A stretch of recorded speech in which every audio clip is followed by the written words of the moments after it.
ओम श्रौत्रार्हन्ति चणैर्गुण्यैर्महर्षिभिरहर्दिवन्तोऽष्टूयमानोऽप्यगुणो विभुर्विजयते तरां पूर्वार्धे कथितास्तुर्यपञ्चमाध्यायवर्तिनः प्रत्यया कथ्यन्ते तृतीयाध्यायगोचराः। नमः सर्वेभ्यः श्रोतृभ्यः। अस्माभिः गतपाठे यद्यत् पठितं तद् एकवारं स्मरामः।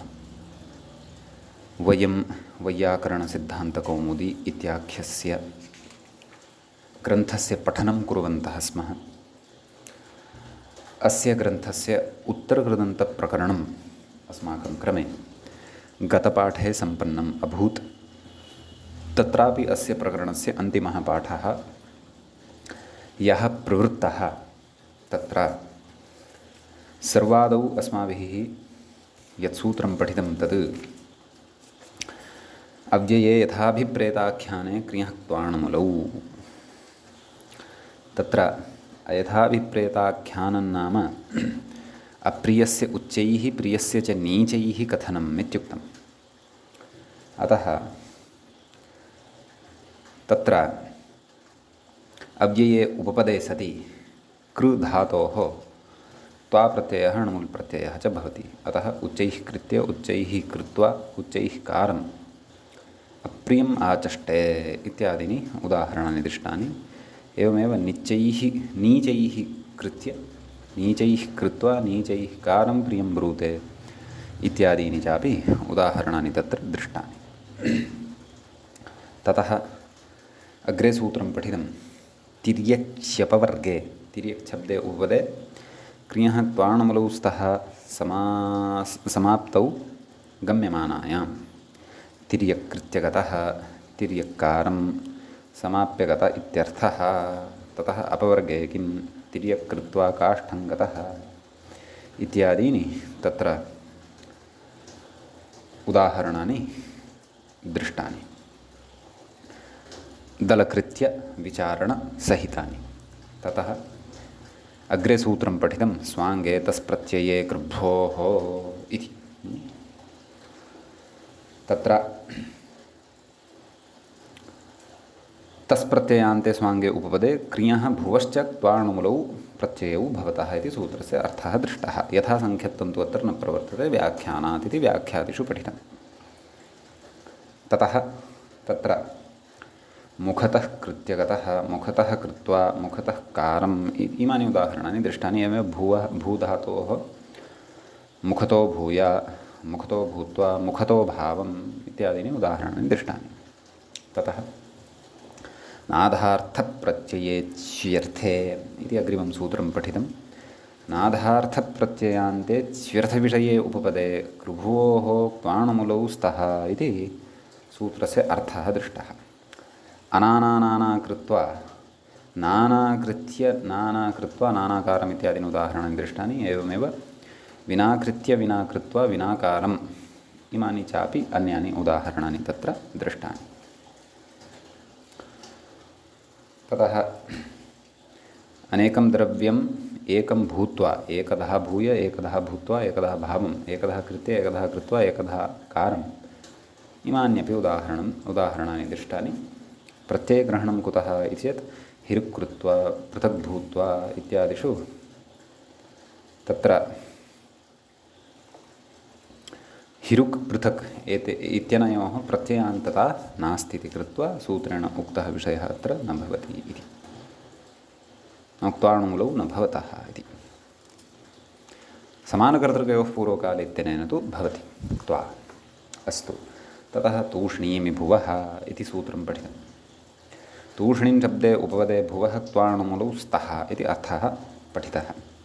तूष्णीं भूय तूष्णीं भूत्वा तूष्णीं भावम् भूग्रहणं क्रियोनिवृत्त्यर्थम् इति तत्र पठितं।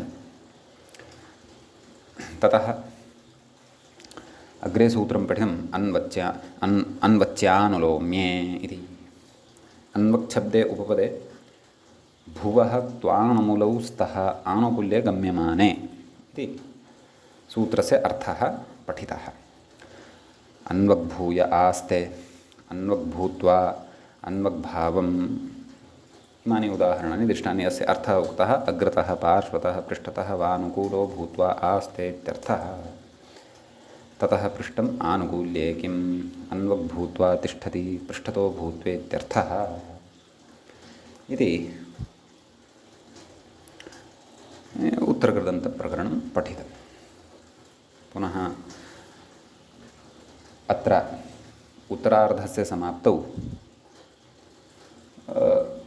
ग्रन्थकर्तुः श्लोकद्वयमपि पठितम्। इत्थं लौकिकशब्दानां दिङ्मात्रमिह दर्शितम् इत्यादिकम्। एवं खलु इति षड्विंशः अन्तिमः च पाठः प्रवृत्तः अभूत्। गतपाठस्य व्याख्यापङ्क्तयः तत्र पृष्ठतो भूत्वेत्यर्थः नैव पृष्ठतो भूत्वेति अग्निप्रथमाः प्रतिपद्यन्ते अध्वर्युः इत्यादौ अन्वक् शब्दस्य पृष्ठभागे प्रसिद्धेरिति भावः इत्युत्तरग्रन्थप्रकरणं। ततः बालमनोरमाकारेण स्वविषये अपि तत्र उक्तं, तस्य कुलं कस्मात् विद्या पठिता इत्यादिकम् इत्युत्तरार्थं सम्पूर्णमिति च अन्ते उक्तम्। अत्रैव च तत्त्वबोधिनी व्याख्यापि सम्पन्नतां गता दृष्टा अस्माभिः इति एतावान् विषयः गते पाठे पठितः। तत्र अधुना तावत् वयं वैदिकीं प्रक्रियां पठामः। वैदिकी प्रक्रिया इत्यस्य कौमुद्याः विशिष्टस्य प्रकरणस्य अस्ति स्वकीयं वैशिष्ट्यं किञ्चन। तत्र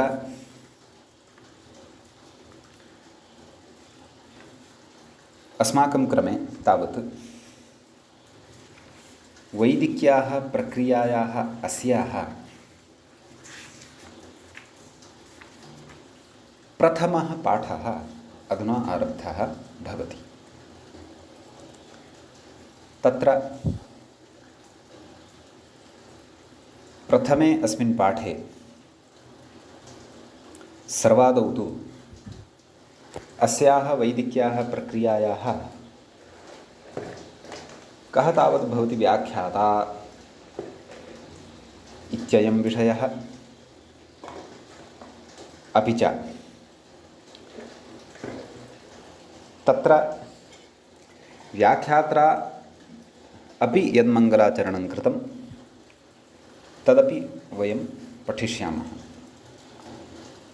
अपि च यथा गतपाठे अपि उक्तमन्ते तत्र उत्तरार्धमपि सम्पन्नम्। अतः वयम् एतावता सिद्धान्तकौमुद्यां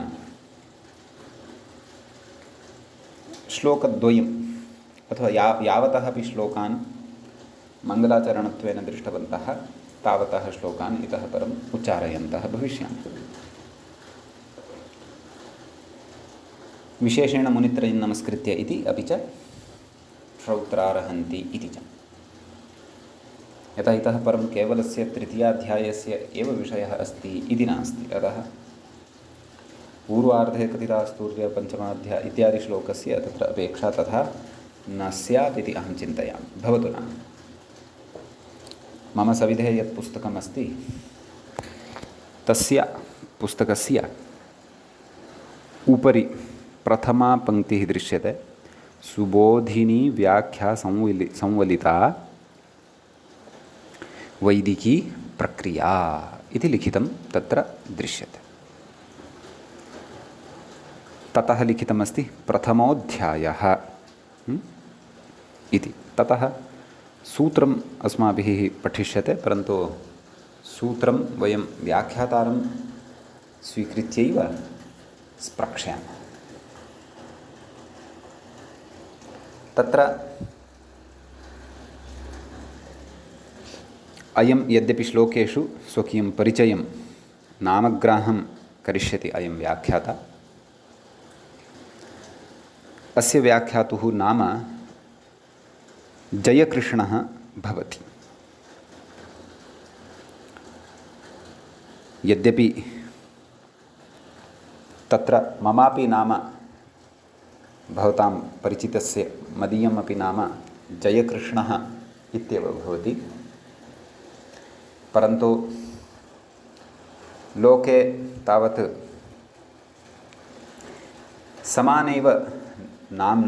समानेन एव नाम्ना अथवा समानयैव आख्यया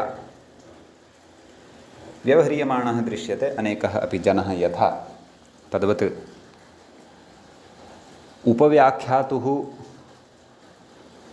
मम नाम व्याख्यातुः च यन्नाम अत्र समानतां भजते इति कश्चन सामान्यः संयोगः एव वक्तव्यः। यतः अहं तु यथा भवन्तः श्रोतारः अध्येतारः आत्मनि छात्रत्वम् आवहन्ति तद्वदेव अहमपि छात्रः। उपव्याख्याता इति तु मया सामान्येन उक्तं, वस्तुतः अध्येता छात्रो वा इत्येव वक्तव्यं। स्वाध्यायार्थं तत्र केषाञ्चन जिज्ञासूनाम् उपकाराय ध्वनिमुद्रणमपि भवतु इति कृत्वा इदं कर्म मया आरब्धमासीत्, तत् भवन्तः जानन्ति, यैः आरम्भात् पाठाः श्रुताः। अतः भवतु तर्हि वयं प्रविशामः। नाम एतेन ग्रन्थकर्त्रा मङ्गलश्लोकाः ये लिखिताः वर्तन्ते तान् श्लोकान् वयं पठिष्यामः। ततः अपि पूर्वं कौमुद्याः मङ्गलं सकृत् वदामः। मुनित्रयं नमस्कृत्य विमुक्तिः परिभाव्य च वैयाकरणसिद्धान्तकौमुदीयं विरच्यते। श्रौत्रार्हन्ति चणैर्पुण्यैर्महर्षिभिरहृदिवन्तोष्टूयमानोऽप्यगुणो विभुर्विजयतेतराम्। इदानीम् आगच्छन्तु। किं कथयति? श्रीगणाधीशाय नमः। जयकृष्णमहोदयः कथयति, श्रीगणाधीशाय नमः। गणानां यः पतिः परमेश्वरः, यस्य स्मरणं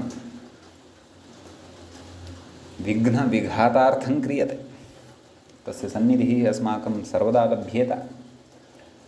अस्माकं कर्म यदस्माभिः सङ्कल्पपूर्वकम् आरब्धं वर्तते तत् सम्पन्नतां गच्छेत्। तदर्थम् अत्र मङ्गलम् अस्माभिः पठ्यमानं वर्तते, यज्जयकृष्णमहोदयेन कृतं। तत्र अस्य श्लोकान् सामान्येन पठामः, विस्तरेण तु अहं न व्याख्यास्यामि, भवन्तः अवगमिष्यन्त्यपि। साक्षात् विषये एव अचिरेण प्रवेष्टुं यत्नं करिष्यामः। प्रथमे श्लोके तदेव गणपतेः आराधनं कुर्वन्नस्ति। तत्र पौराणिकस्य गणपतेः अपि आराधनं दृश्यते प्रथमे श्लोके।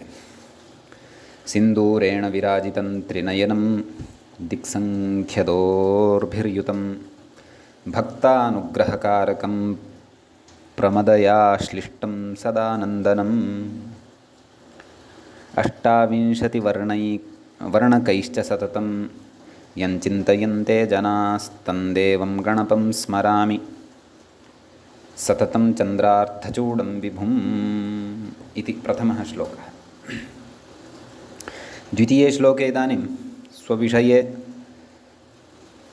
वक्तुम् आरब्धवान्। यस्तर्कादिसमस्ततन्त्रकमलव्रातप्रसादेषु इव प्रत्यक्षप्रमितः परः किरणवान् अन्वर्थगोवर्धनः सोऽयं पण्डितमण्डलोद्भटरटद्वादीन्द्र वृन्दाग्रणीः इन्द्रवृन्दाग्रणीः श्रीरामाङ्घ्रिनिषेवकः समजनि श्रीमौनिगोवर्धनः रघुनाथपदारविन्दसेवावशतस्तस्य बभूव नन्दनः रघुनाथ इतीड्यनामगम्यः रघुनाथाङ्घ्रिनिषेवकः सुधीः कश्चन रघुनाथः बभूव इति भाति। बभूवुस्तस्य नाम रघुनाथस्य चत्वारस्तनयाः सुनया बुधाः महादेवाभिवधः श्रेष्ठः महाभाष्यसुभाषितः रामकृष्णो द्वितीयो प्रथमः कः महादेवः द्वितीयः कः रामकृष्णः द्वितीयोऽसौ रामकृष्णाङ्घ्रिसेवकः तृतीयः जयकृष्णोऽस्मि नाम अहं यः तृतीयः अस्मि रघुनाथस्य तृतीयः पुत्रः श्रीकृष्णो नाम सूद्भवः एवं खलु अन्यः कश्चन श्रीकृष्णः आसीत् वा इति श्रीमत्सिद्धान्तकौमुद्याः स्वरवैदिकखण्डयोः नत्वा मुनित्रयं हृद्यां टीकां कुरुवे सुबोधिनी इति आत्मनः विषये उक्तवान्। रघुनाथमहोदयस्य अयं पुत्रः तृतीयः जयकृष्णाख्यः इति सिद्धान्तकौमुद्याः स्वरप्रकरणस्य वैदिकप्रकरणस्य च अहं टीकां कुरुवे इति अग्रेपि कथयति। सप्तमः श्लोकः सुशब्दव्रातश्रीकुमुदवनविद्योतनकरी सदा सद्व्युत्पत्तिप्रसरणपरानन्दकरी सदा परानन्दकरी कुशब्दध्वान्तस्य प्रसभम् अभिविध्वंसनकरी कृतिर्भूयादेशा बुधजनमनः प्राङ्गणचरी बुधाः ये वर्तन्ते तेषां मनोरूपस्य अङ्गणस्य मध्ये चरणं कुर्यात् गतिं कुर्यात् एषा मदीया व्याख्या। अग्रे कथयति यथा प्रबन्धिनः इदानीम् इतः व्याख्यानमारभते जयकृष्णमहोदयः अपि च वयं जानन्तः स्मः प्रथमः एषः पाठः उद्घोषित एव पूर्वम् अस्याः वैदिकप्रक्रियायाः तत्रापि प्रथमः अध्यायः अयम् आरब्धः वर्तते। सम्यक् ततः आम् किं कथयति चेत् इयता प्रबन्धेन नाम एतावत् पर्यन्तम् एतावान् यः प्रबन्धः रचितः नाम अयं ग्रन्थः रचितः लौकिकेषु शब्देषु अन्वाख्यातेषु अपि नाम एतावत्पर्यन्तं सर्वेपि लौकिकशब्दाः एव खलु अन्वाख्याताः वर्तन्ते।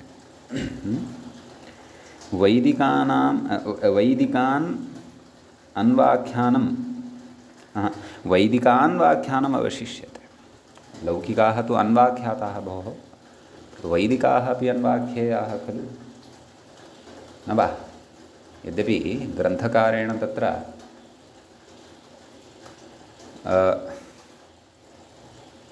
ग्रन्थः रचितः अस्ति नाम मूलग्रन्थकारः कः अष्टाध्यायीकारः श्रीमान् महर्षिः पाणिनि तेन तु युगपत् नाम लौकिकशब्दाः वा वैदिकाः वा सर्वेषामपि अन्वाख्यानं कृतं वर्तते एवं खलु।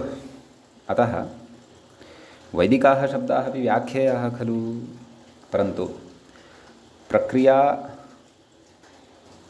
क्रमानुरोधेन अयं ग्रन्थकारस्तु तावत् तत्र तन्नाम लौकिकान् सर्वात्मना पृथक् कृतवान् वैदिकान् अधुना पठन् अस्ति। अपि च लौकिके प्रपञ्चे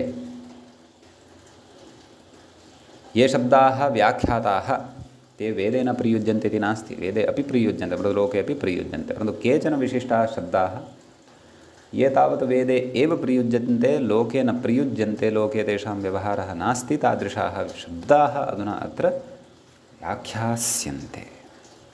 तर्हि किमुक्तवान् यथा प्रबन्धेन लौकिकेषु शब्देषु अन्वाख्यातेष्वपि वैदिकान्वाख्यानम् अवशिष्यते न चेदम् अप्रयोजनं। किं कथयति नाम भोः लौकिकाः व्याख्याताः खलु, इदानीं वैदिकाः कुतः, किमर्थं व्याख्येयाः, किं प्रयोजनम्, एवं खलु, किमपि प्रयोजनमेव नास्ति इति न वक्तव्यं। किं कथयति, न च इदम् अप्रयोजनं नास्ति भोः। कुतः तत्र कथयति, आम्, रक्षोहागमलघ्वसन्देहाः प्रयोजनम् इति वदता भाष्यकारेण पञ्च मुख्यानि प्रयोजनानि भाष्यग्रन्थे, महाभाष्यग्रन्थे पस्पशाह्निके उच्यन्ते किल। रक्षा, उहा, आगमः, लाघवम् अर्थात् लघु, असन्देहः, एतानि पञ्च प्रयोजनानि मुख्यतया भवन्ति भाष्यकृता उक्तानि वर्तन्ते। अतः कथयति इति वदता भाष्यकारेण वेदरक्षायाः व्याकरणारम्भस्य प्रयोजनत्वेन मुख्यतया अभिधानात्। भोः साक्षात् उक्तं तत्र भाष्यकारेण, रक्षार्थं हि वेदानां अध्येतव्यं व्याकरणम्। वेदानां रक्षा यदि इष्यते, वेदरक्षा कर्तव्या इति यदि इष्यते, तर्हि नूनमेव व्याकरणं पठनीयं। व्याकरणं विना वेदरक्षा अशक्या। सम्यक्। अतः यद्यपि यथा उक्तमेव लौकिकाः ये शब्दाः अन्वाख्याताः ते वेदेपि श्रूयन्ते, न श्रूयन्ते इति नास्ति, परन्तु लौकिकाः विशेषेण शब्दाः ये लोके न श्रूयन्ते ते तु विशेषेण ज्ञेयाः। सम्यक्।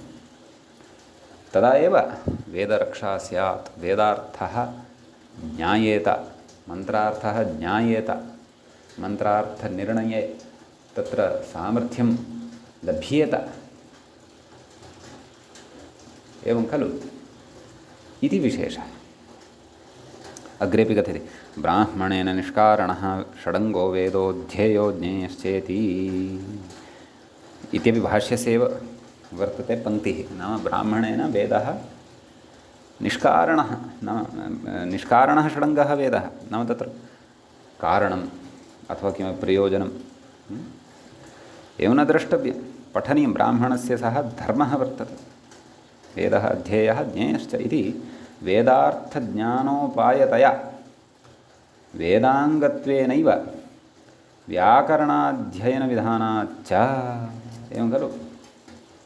अर्थात् नाम वेदार्थस्य ज्ञानं यद् वर्तते तस्य उपायः यः वर्तते, उपायभूतम् इदं व्याकरणं भवति।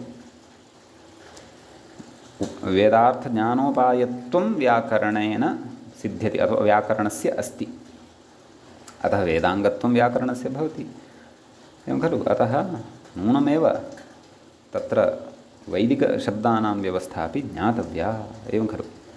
अग्रे कथयति, नन्वेवमपि वैदिकशब्दानां लौकिकशब्दाभिन्नत्वात्, वैदिकशब्दाः ये भवन्ति तेषां लौकिकशब्द अभिन्नत्वात्, नाम लौकिकशब्दाः ये वर्तन्ते तेषाम् अपेक्षया तेषाम् अभिन्नत्वं भवति।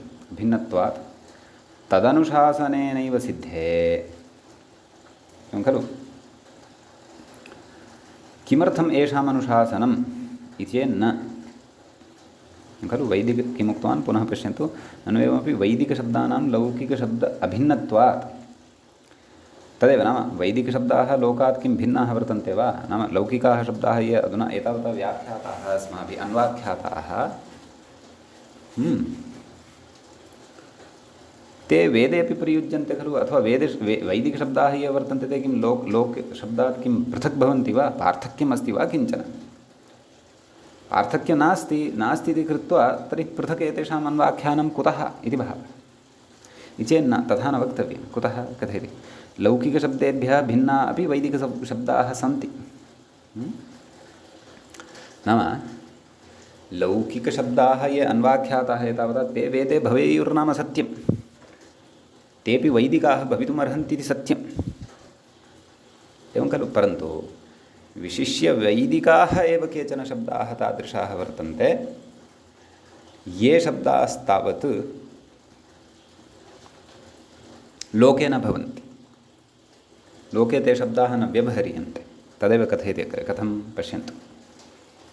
तद्यथा त्मनादेवेषु मध्वा जभार गृह्णामिते इत्यादयो वेदे दृश्यन्ते। एते वेदे एव दृश्यन्ते। लोके तु आत्मना जहार गृह्णामि इत्यादयः, सम्यक् त्मना इति उक्तं खलु उपरि। लोके तु आ इति श्रूयते, अतसातत्यगमने इति धातोः औणादिके मनिण प्रत्यये कृते,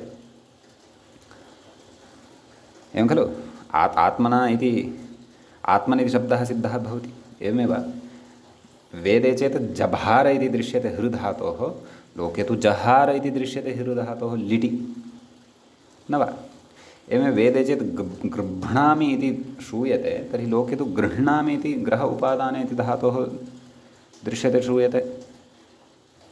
क्वापि लोके त्मना इति श्रुतं वा, अथवा जहार इत्येतस्य स्थाने जभार इति श्रुतं वा, अथवा गृह्णामि इत्येतस्य कृते गृह्णामि इति श्रुतं वा, न खलु श्रुतं। तर्हि न श्रुतं न च पठितम् एतावता। तर्हि त्मना जभार गृह्णामि इत्यादीनां शब्दानां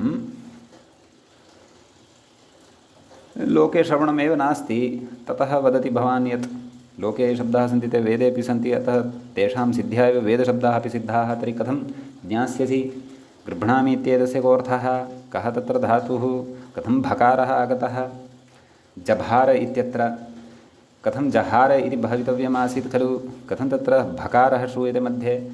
आत्मना इत्येतस्य आ कुतः गतः, सः दोषः वा अशुद्धिः वा किं तत् इति चेत् एतत् सर्वमपि वैदिकशब्दविषयकं यद् अन्वाख्यानं वर्तते तस्य पठनं विना असम्भवं न शक्यते।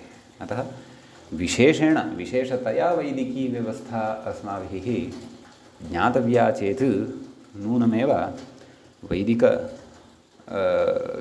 विशिष्टवैदिकशब्दान् तत्र या प्रक्रिया उक्ता वर्तते सा प्रक्रिया निश्चयेन पठनीया। आचार्येण महर्षिणा पाणिनिना यदुक्तं वर्तते, यदन्वाख्यानं कृतं वर्तते तदन्वाख्यानं नूनमेव अनुसर्तव्यम् इति भावः। सम्यक् अग्रे कथयति। अतएव भाष्यकारः लौकिकेभ्यः वैदिकान् भेदेन व्यपदिशति। एवं खलु, तत्र लौकिकशब्दानां सः पृथक् अस्तित्वं कल्पयति, दर्शयति, वैदिकशब्दानां च पृथक्तया परिगणनं करोति, एवं न वा। कथं तत् कथयति पश्यन्तु। अथ शब्दानुशासनं नाम भाष्यस्य पस्पशाह्निके एव इदम् आरम्भः एव अस्ति भाष्यस्य अयम्। अथ शब्दानुशासनं केषां शब्दानां लौकिकानां वैदिकानां चेति इति तेषाम् अन्वाख्यानम् आवश्यकम् इति मनसि विभाव्याः। एवं खलु, किमाह छन्दसि इत्यादि नाम सूत्रं तत्र पठ्यमानं वर्तते इदानीम् अग्रिमं। सम्यक् भवन्तः स्मरेयुः, तत्र अष्टाध्याय्यां इदानीं यत् सूत्रं पठिष्यते एकषष्टितमं सूत्रं पठिष्यते। प्रथमाध्यायस्य द्वितीयपादस्य एकषष्टितमं सूत्रम्। इतः पूर्वम् अस्माभिः फल्गुनी प्रोष्ठपदानां च नक्षत्रे इति पठितमस्ति। ततः अपि पूर्वम् अस्मदोद्वयोश्च, ततः अपि पूर्वं जात्याख्यायामेकस्मिन् बहुवचनमन्यतरस्याम् इति च पठितं वर्तते। सम्यक्। अतः तत्र सामान्येन जात्याख्यायाम् एकस्मिन् बहुवचनमन्यतरस्यां नाम जातेः आख्यायां गम्यमानायाम् एकत्वविवक्षायां विकल्पेन बहुवचनं भवति स्म इति पठितं मानवः मानवाः इत्यादीनि उदाहरणानि अथवा ब्राह्मणः ब्राह्मणाः इत्यादीनि उदाहरणानि पठितानि। अस्मदोदयोश्च इत्यत्रापि पठितं। द्वित्वविवक्षायाम् अस्मत्शब्दात् विकल्पेन बहुवचनं भवितुमर्हति इति तत्र पठितं। फल्गुनी प्रोष्ठपदानाञ्च नक्षत्रे नक्षत्रवाचकः फल्गुनी इति शब्दः अपि च प्रोष्ठपदी यः शब्दः भवति ततः द्वित्वविवक्षायां बहुवचनविधानं च क्रियते एवं खलु। ततः वेदे नक्षत्रवाचकः यः पुनर्वसुशब्दः वर्तते तस्य द्वित्वविवक्षायां विकल्पेन एकवचनविधानम् अधुना अस्माभिः पठ्यमानं वर्तते अथवा पठिष्यते।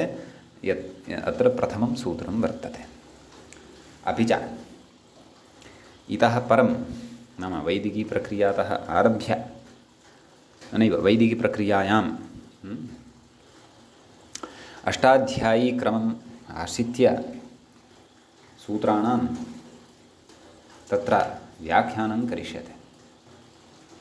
समीचीनम्। अष्टाध्यायीक्रमं पुरस्कृत्य सूत्राणि इह व्याख्यास्यन्ते। अतः तदर्थम् अधुना तत्र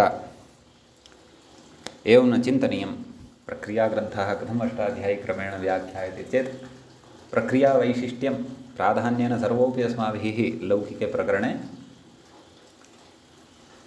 विचारितं ज्ञातं च। अतः इदानीं यद्यदध्यायस्य यत्सूत्रमत्र अस्माकं पुरतः आगच्छत् अस्ति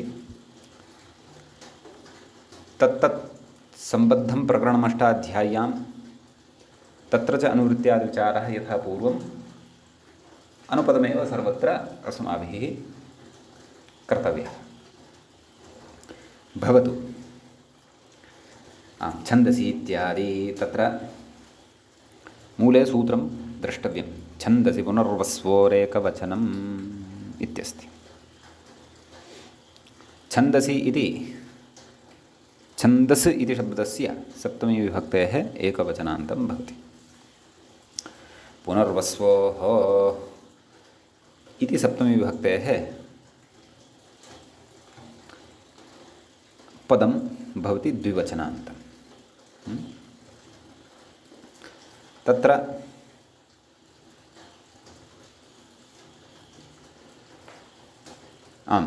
पुनर्वसुश्च पुनर्वसुश्च पुनर्वसु तयोः पुनर्वस्वोः जात्याख्यायाम् एकस्मिन् बहुवचनम् अन्यतरस्याम् इत्यतः अन्यतरस्याम् इत्येन वर्तते। ततश्च अस्मदो द्वयोश्च इत्यतः द्वयोः इत्येन वर्तते। फल्गुनी प्रोष्ठपदानां च नक्षत्रे इत्यतः नक्षत्रे इति च अनुवर्तते। अतः सूत्रार्थः अत्र पठनीयः। आदौ व्याख्याता किं कथयति तत् पश्यामः। अनुवृत्त्यादिविचारं व्याख्याता अपि कथयिष्यति। अग्रे पश्यामः। कथयति पुनर्वसुशब्देन उद्भूतावयवस्य ज्योतिस्समुदायस्य अभिधानात् द्वयोः द्वित्वे प्राप्ते एकवचनं विधीयते। सम्यक्। नक्षत्रविशेषः खलु सः। अतः तत्र ज्योतिसमुदायस्य अभिधानात् द्वयोः द्विवचने प्राप्ते नाम नक्षत्रद्वयस्य नाम पुनर्वसुः इति अतः द्विवचने प्राप्ते तत्र एकवचनम् अपि वेदे विधीयते इति भावः। उद्भूतावयत्व नाम तस्य पृथक् पृथक् नक्षत्रद्वयस्य अपि पृथक् पृथक् अवयवस्य उद्भूतत्वविवक्षायां शरीरमेकमेव भवति परन्तु तस्य पृथक् पृथक् अवयवपरिगणनं कुर्मः चेत् तद् उद्भूतावयवत्वम् इत्युच्यते। नाम तत्र भिन्नं भिन्नम् अवयवं पञ्च अङ्गुल्यः पञ्च अङ्गुल्यः पादे अपि अथवा एवं रीत्या भिन्नभिन्नाङ्गानां परिगणनविवक्षायाम् इति भावः। सा च एषा उद्भूतावयवपरा चर्चा अस्माभिः पूर्वमपि बहुत्र पठिता वर्तते। अस्तु। कथयति द्वयोरित्यादि सूत्रार्थः द्रष्टव्यः। द्वयोः एकवचनं वा स्यात् वा स्यादिति कथयति। द्वयोः एकवचनं वा स्यादिति व्याख्याता द्वयोः एकवचनं वा स्यादिति जात्याख्यायाम् इत्यतः अन्यतरस्याम् इत्यनुवर्तनात् नाम ततः तदनुवर्तते। इदानीम् ईषत् बालमनोरमाकारमहोदयापेक्षया किञ्चित् भाषाभेदः अपि अस्माभिः द्रष्टुं शक्यः इति भाति। तस्य शैली ईषत् भिन्ना भवति। जयकृष्णमहोदयस्य तु वचनैरेव तत्र किञ्चित् पार्थक्यम् अनुभूयमानं वर्तते। यद्यपि सर्वं युक्तियुक्तमेव, तत्र नास्ति क्लेशः, परन्तु एतावत्पर्यन्तं बालमनोरमाकारः पठितः श्रुतश्च खलु, अतः स्फुटः भेदः ज्ञायमानः वर्तते, भाषागतः अथवा उपस्थापनभेदः। अस्तु, एवं तर्हि तत्र आम् उदाहरणं पश्यामः। पुनर्वसु नक्षत्रं पुनर्वसु वा इति एवं खलु। तर्हि तत्र नक्षत्रद्वयस्य नाम पुनर्वसु इति भवति। तत्र वस्तुतः स्वाभाविकं द्विवचनं भवेत्, द्विवचनं प्राप्तं भवति, परन्तु छन्दसि पुनर्वसोरेकवचनम् इत्यनेन विकल्पेन एकवचनं क्रियते। अतः पुनर्वसु नक्षत्रम् इति उच्यते, न वा? तत्र पुनर्वसु नक्षत्रम् इत्यस्य एव तद् लिङ्गमाश्रयते इति कृत्वा पुनर्वसु इति एकवचने नपुंसकलिङ्गतया एव निर्देशः कृतः दृश्यते। द्विवचने सति तु पुनर्वसू इति पुल्लिङ्गे दृश्यते। अयमपि विशेषः वर्तते। एकवचने पुनर्वसु इत्युक्तं, न च अत्र पाठभेदः शङ्कनीयः। पुनर्वसु नक्षत्रम् अथवा क्वचित् समस्तत्वेनापि दृश्यते, तथा चेत् समासः वक्तव्यः। वस्तुतस्तु प्रकृते नाम एकवचनविधानं वर्तते, द्वयोः एकवचनं विधीयमानं वर्तते। अतः तत्र नपुंसकलिङ्गप्रत्ययः एव भवतु इति तु वस्तुतः न स्यात् खलु। अतः पुनर्वसुनक्षत्रम् इति समस्तपदम् एकमेव अत्र ज्ञेयम्, एवं खलु। अन्यथा प्रकृते पार्थक्येन लेखनीयं चेत् पुनर्वसुः इति वा लेखनीयं। यतः पुनर्वसू इति पुनः अग्रे पुल्लिङ्गतया दृश्यते व्यवहारः। कुतः? गुरुः गुरू गुरवः इतिवत्। अन्यथा तत्रापि पुनर्वसूनि इति वक्तुं शक्यते खलु। तर्हि पुनर्वसु नक्षत्रम् इत्यत्र पुनर्वसु इति नपुंसकलिङ्गतया, पुनर्वसू इति पुल्लिङ्गतया कथमेवम्? अथवा एकत्वे नपुंसकलिङ्गविधानं किञ्चन भवति वा? समाहारे स नपुंसकम् इति तु वयं श्रुतवन्तः, परन्तु तत्र एकवचनविधाने कृते सत्येव नपुंसकत्वं भवति। तत्र किं विनिगमकं शास्त्रं वा इति द्रष्टव्यम्। अतः मया क्वचित् अन्यत्र पाठभेदः दृष्टः। मूले पुनर्वसुनक्षत्रम् इति एकमेव पदमपि दृश्यमानं वर्तते, परन्तु तथा न स्यात्। कदाचित् वेदे प्रयोगसामर्थ्यात् अपि वक्तुं शक्यते। एकत्वे चेत् नपुंसकत्वं, द्वित्वे चेत् पुंस्त्वं वेदे दृश्यत्वात् तथा व्यवह्रियते इत्यपि वक्तुं शक्यते, परन्तु अस्मिन् विषये मूले काचित् तत्र स्पष्टता नैव दृश्यते। मम हस्ते तत्र पुस्तकान्तरमपि विद्यते। पुस्तकान्तरे यदि पश्यामि तर्हि तत्र अपि अस्मिन् विषये तथा स्पष्टता न दृश्यते। भवतु। ततः अग्रे लोके द्विती मूले पश्यन्तु। लोके तु द्विवचनमेव, लोके एकवचनं नास्ति भोः। इदम् एकवचनं तु वेदे एव भवति इति भावः। सम्यक् तत्र अग्रे कथयति गां गताविव दिवः पुनर्वसु इत्यादौ इति। नाम लोके उदाहरणम् एवं दृश्यते इति भावः।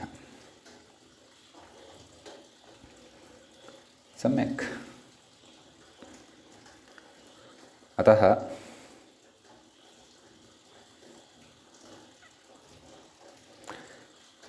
एतत् सूत्रगतः विशेषः अत्रैव सम्पन्नः भवति। अग्रिमं सूत्रमधुना पश्यामः।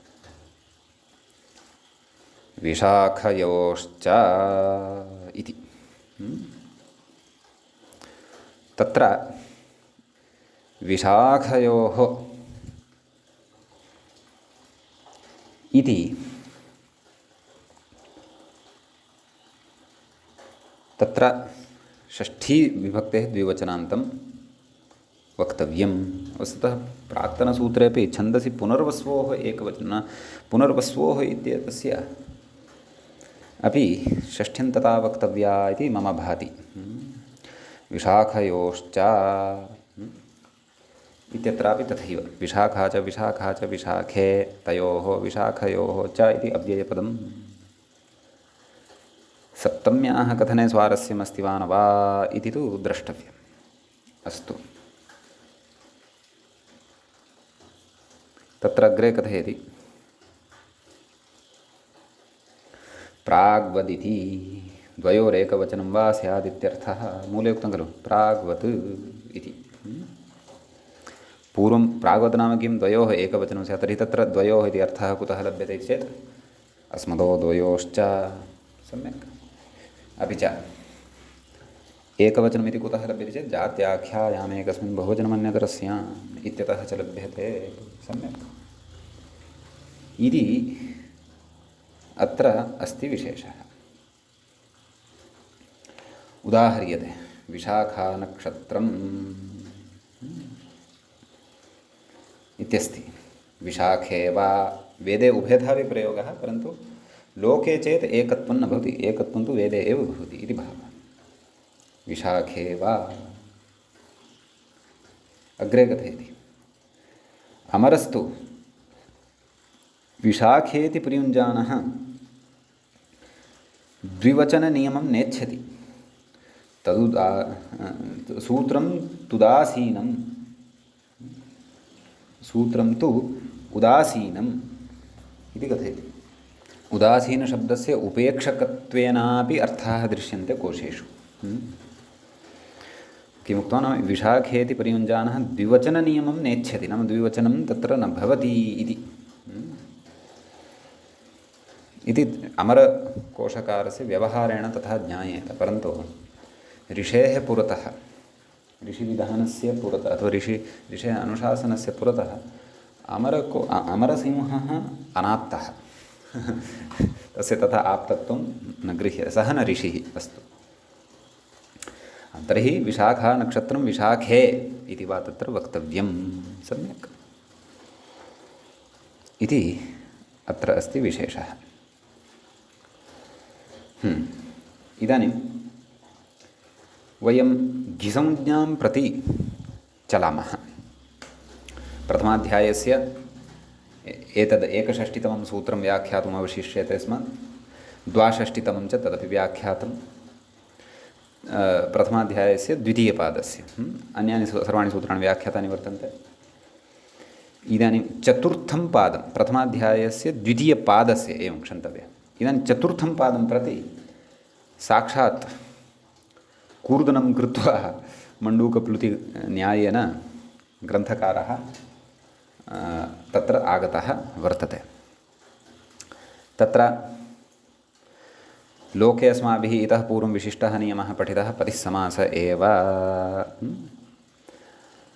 ततः अग्रिमं सूत्रम् इदानीं पठनीयं वर्तते।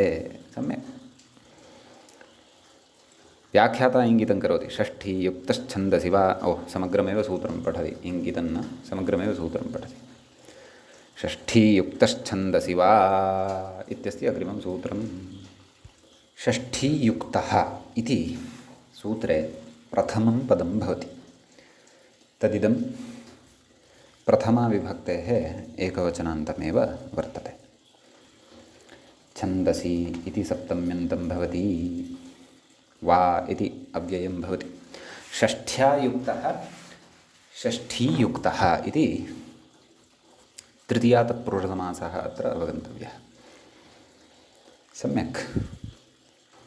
ततः आम्, व्याख्याता किं कथयति इति पश्यामः। पतिः समास एव इत्यतः पतिरिति वर्तते, नाम आवर्तते, नाम तस्य आवर्तनं अनुवर्तते इति भावः, अनुवृत्तिः भवति। पतिः समास एव इति नियमात् असमासेन प्राप्नोति इति वचनम् आरभ्यते। सम्यक्। तर्हि पतिनेति अस्तु, तत्र सूत्रार्थः द्रष्टव्यः मूले। षष्ठ्यन्तेन युक्तः पतिशब्दः छन्दसि घिसंज्ञको वा स्यात्। नाम षष्ठ्यन्तं यत्पदं तस्य समीपे किञ्चन यदि भवति किञ्चन, तेन युक्तः यः पतिशब्दः वर्तते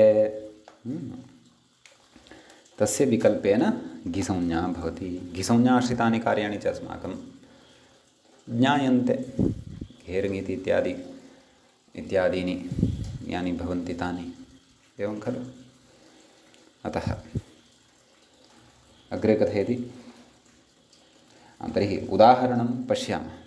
अपि च घिसंज्ञा विकल्पेन भवति इत्यपि अवगन्तव्यम्। अपि च वेदे एषा व्यवस्था वर्तते। व्याख्याता कथयति,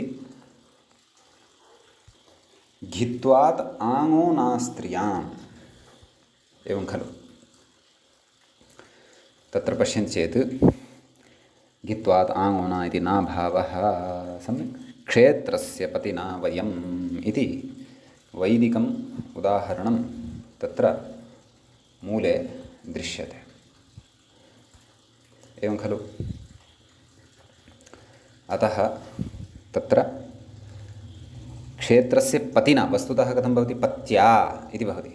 पतिः समास एव इति नियमकारणात् पत्या इति भवति, परन्तु प्रकृते घिसंज्ञा पक्षे तत्र नाभावः भवति। अतः पतिना, हरिणा इतिवत् पतिना इत्यपि रूपं तत्र भवति सिद्धं। सम्यक्। षष्ठी किं पश्यन्तु, तत्र उक्तं खलु, षष्ठीयुक्तः छन्दसि वा इत्युक्तं खलु। अतः प्रकृते क्षेत्रस्य इति षष्ठ्यन्तम् अस्ति इति कृत्वा पति इत्येतस्य विकल्पेन घित्वम् अत्र उक्तं। सम्यक्। अन्यथा न भवति। अतः कथयति षष्ठी इति किं, मया पत्या जरदष्टिर्यथा सः इति वैदिकमेव कुतश्चित् अन्विष्य आनीतवान् एषः अस्माकं ग्रन्थकारः। अत्र मया पत्या, मया इति तृतीयान्तं वर्तते, षष्ठ्यन्तं नास्ति इति कृत्वा प्रकृते घिसंज्ञा न जाता। अतः पत्या इत्येव प्रयोक्तव्यं। सम्यक् इति अस्ति विषयः, न वा? छन्दसि इति किं, ग्रामस्य पत्ये लोकः चेत् तत्र संशयः एव नास्ति। समासः नास्ति चेत् घित्वन्न भवति, घित्वन्नास्ति चेत् घिसंज्ञाश्रितं कार्यमपि न भवति। सम्यक्। अन्यथा पतये इति भवति स्म, घेर्ङिति इति गुणादिकं भवति स्म इत्यस्ति। अग्रे कथयति, योगं विभज्येति, मूले द्रष्टव्यम्। इह वेति योगं विभज्य छन्दसीत्यनुवर्तते। सम्यक्। नाम योगविभागः क्रियते। षष्ठीयुक्तः छन्दसि इति एकं सूत्रं, वा इति सूत्रान्तरम्, एवं सूत्रद्वयं तत्र क्रियते। तर्हि वा इत्यत्र छन्दसि इति अनुवर्तते, एवं खलु। कथयति व्याख्याता कथयति षष्ठीयुक्तश्छन्दसि इति उक्त एव अर्थः, न सः अर्थः तु उक्तः अभूदेव खलु। सः तु उक्तः एतावत्पर्यन्तं यद् व्याख्यानं कृतं तस्य सूत्रस्य अर्थत्वेन उक्तमेव। ततो वा छन्दसि इत्यनुवर्तते।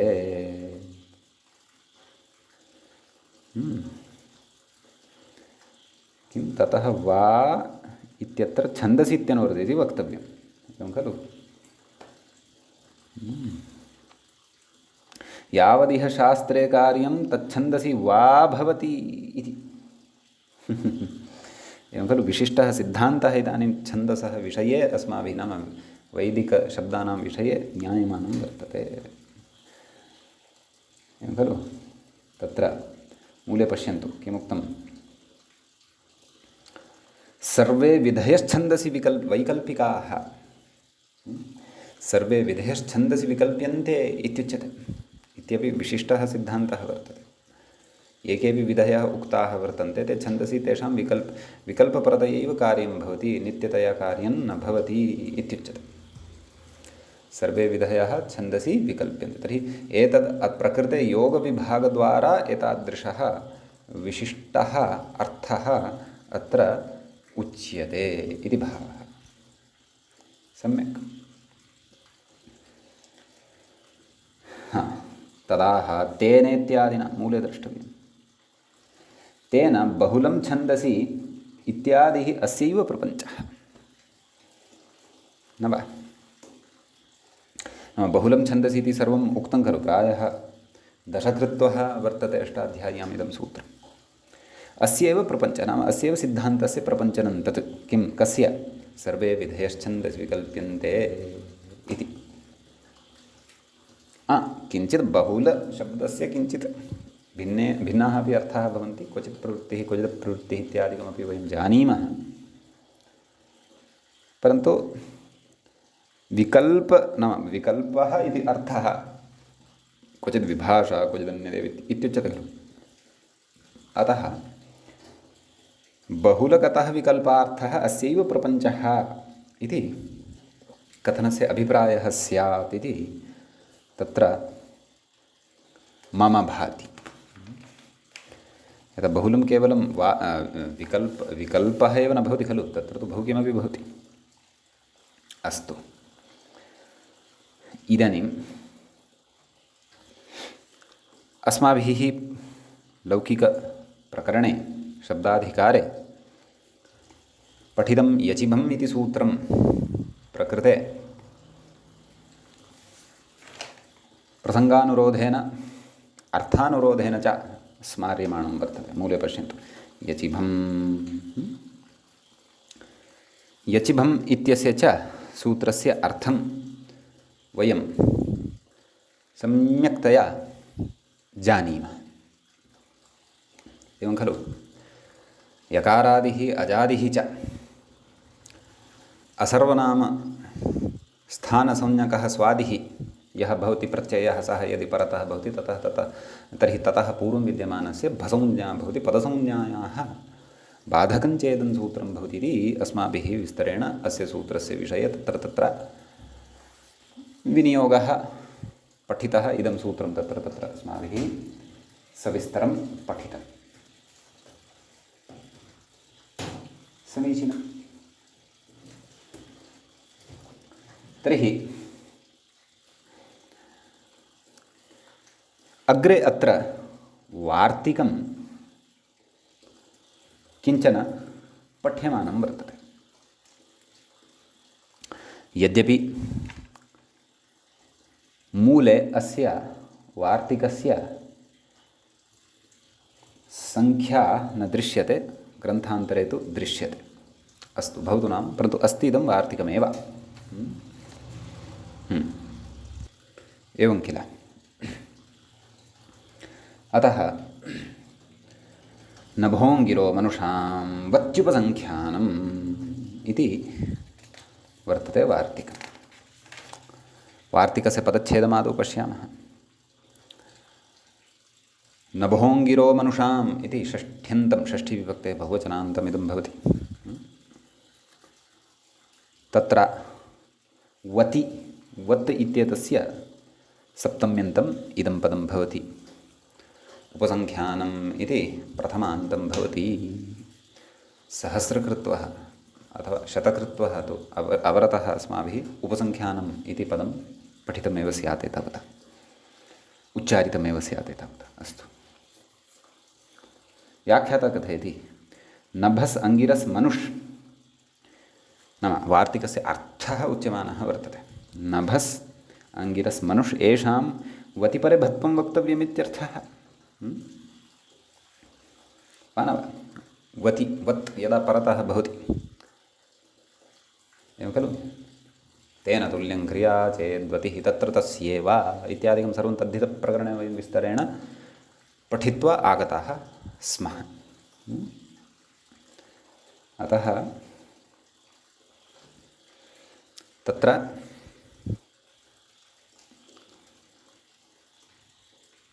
इत्थम् उच्यते। अस्तु, वार्तिकार्थः ज्ञातः, नाम भसंज्ञा विधीयते। क्रमशः एकमेकम् उदाहरणं पश्यामः। नभसा तुल्यं नभसुवत् इति, अन्यथा नभोवत् इति किमपि भवति स्म। कुतः तत् कथयति व्याख्याता, पश्यन्तु। तेन तुल्यम् इति वतिः, मूले अपि साक्षात् फलमुक्तमेव अस्ति भत्वस्य। भत्वात् ऋत्वा भावः इति कथयति, तद् व्याख्याता तेन तुल्यमिति वति भत्वफलमाह ऋत्वा भाव इति ससजुषोरुः इति प्राप्तस्य। तत्र हि पदस्यत्यनु वर्तते, तत्र नाम कुत्र अथवा क्व इति चेत् ससजुषोरुः इत्यत्र। अतः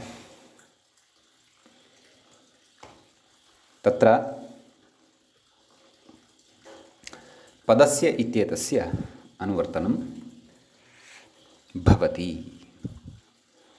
अत्र पदत्वमेव न स्थितं, भसंज्ञया पदसंज्ञायाः वादः खलु क्रियते। पदत्वमेव न स्थितं तर्हि ससजुषोरुः इत्येतस्य प्रवृत्तिरपि कथं न खलु शक्यते, सुतरां न शक्यते इति कृत्वा अत्र